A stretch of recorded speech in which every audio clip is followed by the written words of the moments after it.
আজ চতুর্থী। ভেবেছিলাম জমকালো প্যান্ডেল, আলো, ভিড়, কিন্তু গল্পটা একদম অন্যরকম। প্যান্ডেলই তো পুরোপুরি তৈরি হয়নি, চারিদিকে বাঁশ, প্লাস্টিক, উফ, সাজসজ্জার গন্ধটাও আসছে না। কিন্তু মা বসে আছেন, যেন চুপচাপ বলছেন, সাজগোজ নয়, আগে আমায় দেখে যা।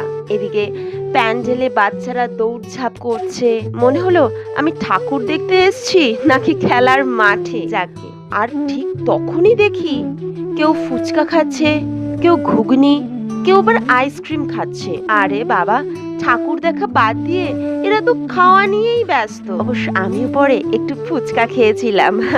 সেটার ভিডিও ক্লিপটা না নেওয়া হয়নি। যাকে তাও ঠিক করলাম ঠাকুর দেখবই, একটাই মন ভরলো না, তাই আরেকটা, তারপর আরেকটা, একে একে অনেকগুলো ঠাকুর দেখে নিলাম। শেষমেশ বাড়ি ফিরলাম। তবে একটা কথা বলি, সাজসজ্জা যেমনই হোক, মা দুর্গার দর্শনই আসল আনন্দ।